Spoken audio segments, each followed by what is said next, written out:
तो एपिसोड 3 की शुरुआत होती है वहीं से जहाँ पे पिछला एपिसोड ख़त्म हुआ था।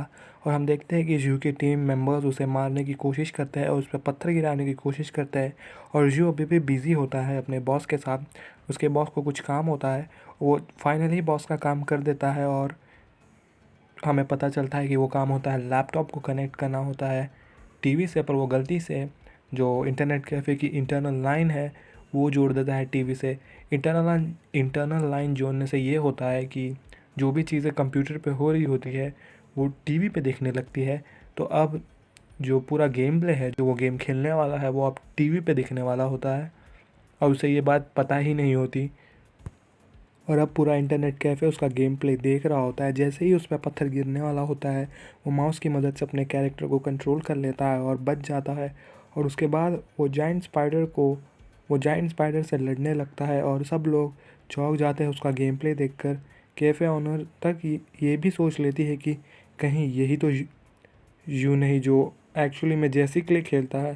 पर बाद में वो सोचती है कि ऐसा नहीं हो सकता, जो एक्चुअल यू है वो यहाँ क्यों आएगा, इतने छोटे से इंटरनेट कैफ़े में आके क्यों ग्लोरी खेलेगा, और वो यहाँ आकर एक नेटवर्क डेवलपर का काम क्यों करेगा। फिर हमें फिर से एक फ्लैशबैक दिखाया जाता है और इस बार इसमें हम यू को, उसके दोस्त को, और इस बार उसके फ्लैशबैक में सू भी होती है। फिर हमें पता चलता है कि जो सू है वो यू के दोस्त की बहन है। वो बचपन से ही बहुत ज़्यादा रिस्पॉन्सिबल होती है। हमें अब फ़िलहाल तो नहीं पता, हमें बताया नहीं गया अभी तक कि यू के दोस्त के साथ क्या हुआ है। पर हमें इतना पता है कि इन दोनों की दोस्ती बहुत ज़्यादा पुरानी है, ये एक दूसरे को बहुत पहले से जानते हैं। और फिर हमें बताया जाता है कि ये दोनों मिले कैसे। फिर हमें पता चलता है कि यू के दोस्त का नाम क्यू है और वो उन दोनों मिले होते हैं एक लकी कॉइन की वजह से। जैसे ही क्यू उस लकी कॉइन को टॉस करता है, यानी कि हवा में उड़ाता है, तो वो कॉइन फ्लिप होके सीधा यू के हुड में जाके चला जाता है। और फिर क्यू उसका पीछा करने लगता है क्योंकि वो उसका लकी कॉइन होता है। और पीछा करते करते वो एक गेमिंग पार्लर तक पहुंच जाता है और गेमिंग पार्लर में वो दोनों compete करते हैं एक दूसरे से। उस दिन वो पहली बार compete करते हैं एक गेम में और बस देखते ही देखते दोनों की दोस्ती बहुत अच्छी बन जाती है। दोनों एक दूसरे के बहुत ज़्यादा ही अच्छे दोस्त बन जाते हैं। फिर हम मिलते हैं एक नए कैरेक्टर से, उसका नाम होता है शाओटांग। और वो हमारे बॉस की, यानी कि ग्यो ग्यो उसका नाम होता है, ग्यो जो हमारी बॉस है उसका नाम होता है ग्यो, वो उसकी फ्रेंड है। और फिर हमें उनका भी फ्लैशबैक दिखाया जाता है। मुझे अच्छा लगा कि कैसे इन दोनों के बीच में पैरेलल बनाया जा रहा है, कि हमें कैसे इंट्रोड्यूस किए जा रहे हैं दोनों कैरेक्टर्स। और मुझे पता है कि ये दोनों कैरेक्टर्स आगे जाके इम्पॉर्टेंट होने वाले हैं, इसके लिए हमें इनकी बैक स्टोरी भी दिखाई जा रही है। और क्योंकि हम पोस्टर में देख चुके हैं कि यू एक नए टीम में है, यानी कि उसके कपड़े दूसरे टीम के हैं, यानी कि आगे चल के एक टीम ज़रूर बनेगी और ये जो लड़की है वो उस टीम की मेंबर हो सकती है। तो हमें इतना पता है कि आगे चलकर एक टीम बनने वाली है। मुझे भी नहीं पता क्योंकि मैंने खुद ये शो पूरा कंप्लीट नहीं किया है। मैंने भी एपिसोड 8 तक ही ये पूरा शो देखा हुआ है अभी तक, तो मैं नहीं बता सकता आगे क्या हुआ था। पर यहाँ तक तो फिक्स है कि आगे चलकर एक टीम बनने वाली है। फिर हम जानते हैं कि ये दोनों एक दूसरे से मिले कैसे थे। तो एक बस स्टैंड पे जब दोनों खड़े होते हैं तो शाओ के बैग से कोई चोर चोरी करने की कोशिश कर रहा होता है और तभी ग्यो उसे पीट देती है। और फिर जैसे ही वो चोर को पकड़ने भागती है वो नीचे गिर जाती है। और फिर उसके बाद से इन दोनों की दोस्ती शुरू होती है जो अभी तक ख़त्म नहीं हुई। हमें पता चलता है कि शाओ भी बहुत ज़्यादा इंटरेस्टेड है ग्लोरी खेलने में और ग्यो चाहती है कि ये बहुत अच्छी ग्लोरी की प्लेयर बन जाए। इसलिए वो शियो से बात करती है और कहती है कि अगर शियो उसे अच्छे से खेलना सिखा देगा तो वो सारी चीज़ें भूल जाएगी, इसके सारे लोन्स माफ़ कर देगी। और फिर दोनों मिलकर ग्लोरी खेलने लगते हैं। शुरुआत में यू शाओ को लीड लेने देता है, यानी कि वो इजी खेल रहा होता है, जिससे शाओ को लगता है कि यू इतना अच्छा खिलाड़ी नहीं है और वो कहती है कि बस हो गया, अब उसे एलिमिनेट करने जा रही है। और तभी की तभी यू सीरियस हो जाता है और कुछ ही मिनट में वो हरा देता है इसको। और देखते ही देख और फिर आसानी से वो उसे हरा देता है और इसी तरह दोनों मिलकर 10 मैच खेलते हैं और सब में शाओ हार जाती है। फिर शाओ डिसाइड कर लेती है कि चाहे जो हो जाए वो यू को हरा कर ही रहेगी। फिर हम जल्दी ही मिलते हैं एक लैंशी पवेलियन नाम के गिल्ड से, जो एक बहुत ही फ़नी टाइप का गिल्ड है और इसके जो प्रेसिडेंट है वो ऐसा बिहेव करता है जैसे उसे सब कुछ पता है, पर उसे कुछ नहीं पता। पर वो किसी तरह से जुन मैक्सियो को मना लेता है, यानी कि जू को मना लेता है अपनी टीम यानी कि अपने गिल्ड के साथ खेलने के लिए। तो ये दोनों गिल्ड के बीच में डील होती है कि जीव यानी कि जुन इनकी मदद करेगा, पर जैसे ही इन लोग जीतेंगे तो जितने भी रेयर आइटम्स मिलेंगे वो जू को मिलेंगे, ना कि गिल्ड को। और इन लोग मान जाते हैं क्योंकि इन लोग को कुछ भी करके ये राउंड क्लियर करना होता है, और इसके लिए ये मान जाते हैं कि सारे रेयर आइटम्स जू को दे देंगे, पर उन्हें ये राउंड क्लियर करना होगा। तो जैसे ही मैच शुरू होती है, जू एक सर्कल ड्रॉ कर देता है पूरे टीममेट्स के सामने और कहता है कि कोई भी इस सर्कल से बाहर नहीं निकलेगा, वो अकेले ही मॉन्स्टर को हरा देगा। और ये कहते ही वो चला जाता है वहाँ से, और सब एक दूसरे को देखने लगते हैं जो लैंडशिप पवेलियन वाले होते हैं। और जैसे ही वो अपने प्रेसिडेंट की तरफ देखते हैं तो वो बहाने बनाना शुरू कर देते। जैसे मैंने कहा कि उसे पता नहीं होता कुछ भी, फिर भी वो ऐसे बिहेव करता है जैसे उसको सब कुछ पता है। वो बहुत ज़्यादा डिपेंडेबल है, और वो कहता है कि मैंने इस मास्टर को लाया है और ये अकेले सब कुछ हैंडल कर सकता है, और ये मेरी स्ट्रैटेजी के हिसाब से हो रहा है। प्रेसिडेंट ने जो स्ट्रैटेजी बनाई है उसी के हिसाब से सब कुछ हो रहा है, तो कोई भी टेंशन मना लो। और वहीं पे एपिसोड ख़त्म होता है। वहीं पे एपिसोड 3 ख़त्म हो जाता है द किंग्स अवतार का। तो देखते हैं एपिसोड 4 में क्या हुआ। एपिसोड 4 की शुरुआत वहीं से होती है जहाँ पर एपिसोड 3 ख़त्म हुआ। यू के टीम मेंबर्स उसी सर्कल में खड़े रहते हैं, और फिर हम वापस आते हैं उस गिल्ड में, और इनका मास्टर उन्हें बस झूठी दिलासे दिला रहा होता है कि सब उसके प्लान के हिसाब से हो रहा है, पर कुछ नहीं पता होता उसे बिल्कुल भी आइडिया नहीं होता है कि यू करना क्या चाहता है। बस वो लंबी लंबी फेंक रहा होता है कि ये उसकी स्ट्रैटेजी है, मास्टर प्लान है, वगैरह वगैरह चीज़ें। फिर काफ़ी टाइम बीत जाता है, सब फ्रस्ट्रेट हो जाते हैं और सर्कल छोड़कर बाहर ही आने वाले होते हैं कि इतने में ही मैसेज आता है कि मॉन्स्टर को ख़त्म कर दिया गया है और लैंडशिप पवेलियन ये राउंड जीत गई है। और फिर यू को और 2 रेयर आइटम्स मिल जाते हैं। अब यू के पास 5 रेयर आइटम्स है आउट ऑफ 70। उसे 70 रेयर आइटम्स चाहिए जो वेपन वो बनाना चाहता है उसे कंप्लीट करने के लिए।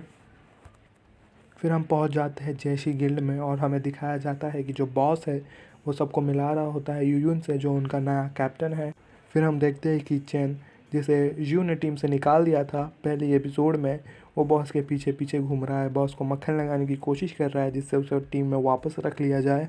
बॉस से बात करते करते वो कहता है कि अच्छा हुआ कि यू को टीम से निकाल दिया गया, वो उनकी जो ज़ाती दुश्मनी थी उसके कारण उसे निकाल दिया गया था टीम से, और वो चाहता है कि बॉस उसे टीम में वापस रख ले।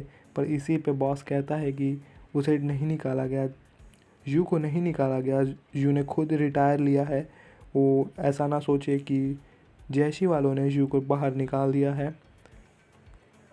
और फिर कहता है कि जब चैन को निकाला गया था तो यू कैप्टन था जैसी का, और उसके डिसीजन को हम उलटने नहीं वाले, यानी कि चैन को टीम में वापस नहीं लिया जाता। और फिर हम देखते हैं ट्रेनिंग शुरू हो जाती है नए कैप्टन के साथ, और जैसे ही ट्रेनिंग शुरू होती है हम ट्रेनिंग के कुछ स्टार्टिंग के मिनट्स में बता सकते हैं कि इनके बीच में बिल्कुल कोऑर्डिनेशन नहीं है, ये एक दूसरे को मैं बिल्कुल बिलीव नहीं करते, और इन लोग पहले ही अपने ट्रेनिंग राउंड में हार जाते हैं। फिर नोक-झोंक शुरू हो जाती है सू और युन के बीच में, और युन कहता है कि सू जो टेक्निक यूज़ कर रही है वो बहुत ज़्यादा पुरानी है, वो शू की टेक्निक है, और ये टेक्निक बहुत ही ज़्यादा पुरानी है।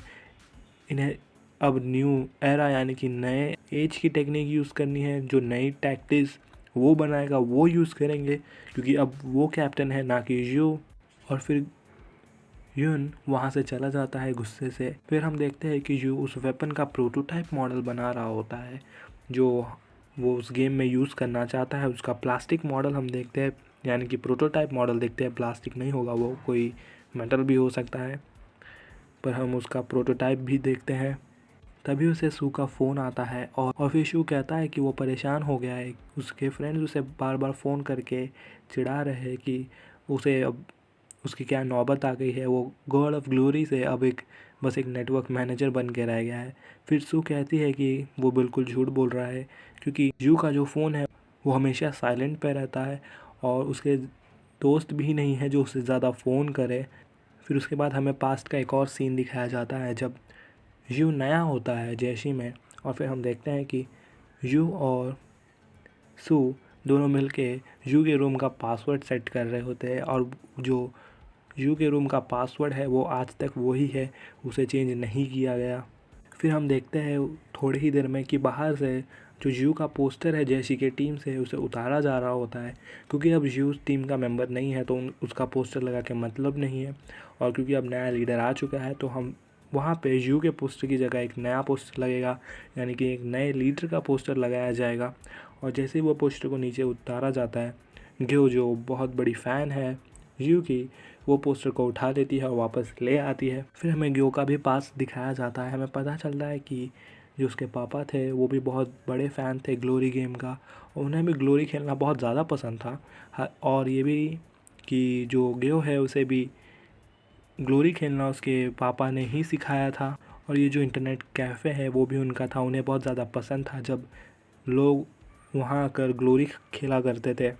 जो अपना सपना है ग्लोरी में चैम्पियन बनने का वो वहाँ पे पूरा करते थे, तो उन्हें ये चीज़ें बहुत अच्छी लगती थी। पर उनके डेथ के बाद और अब क्यों है जो उसके पापा की जो उसके पापा का इंटरनेट कैफ़े है उसे अब आगे चला रही है।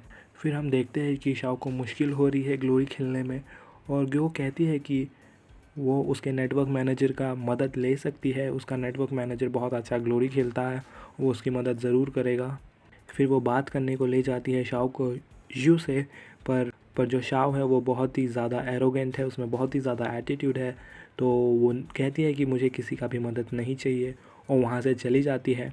फिर थोड़ी ही देर में हम देखते हैं कि ग्यो शू के आईडी से फ्रेंड रिक्वेस्ट भिजवाती है शाओ को, और जैसे ही फ्रेंड रिक्वेस्ट पहुँचता है शाओ उसे डिक्लाइन कर देती है।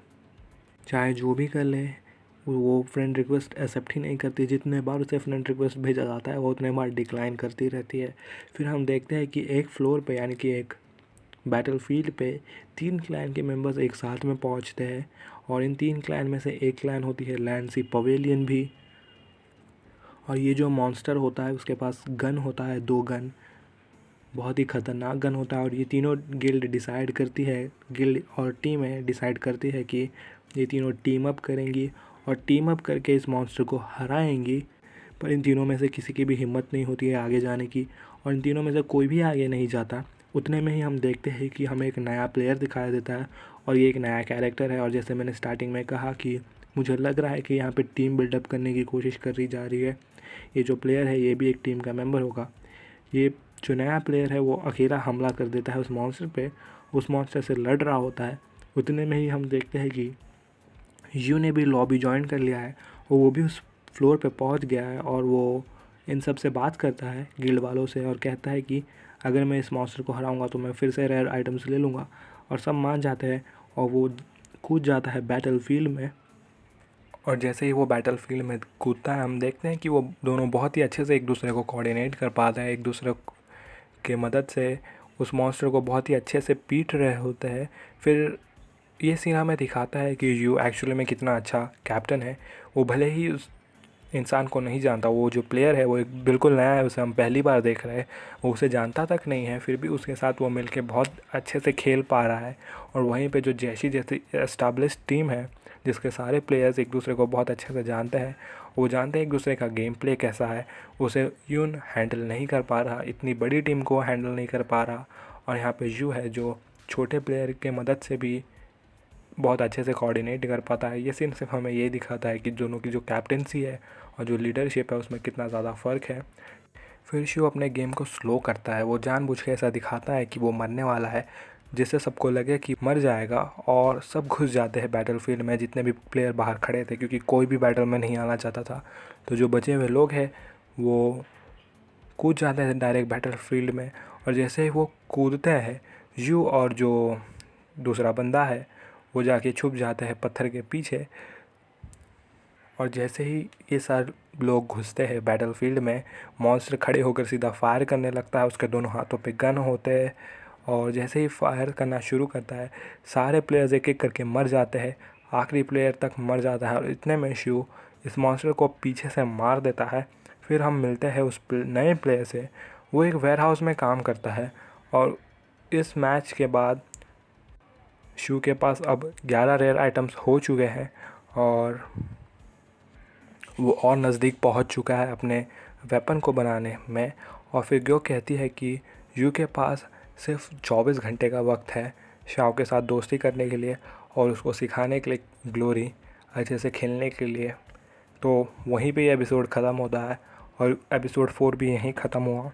तो दोस्तों, अगर आप चाहते हैं कि मैं कंटिन्यू करूँ तो प्लीज़ सब्सक्राइब कर दे, लाइक कर दे वीडियो को और नीचे कमेंट भी कर दें। और अगले वीडियो तक के लिए बाय।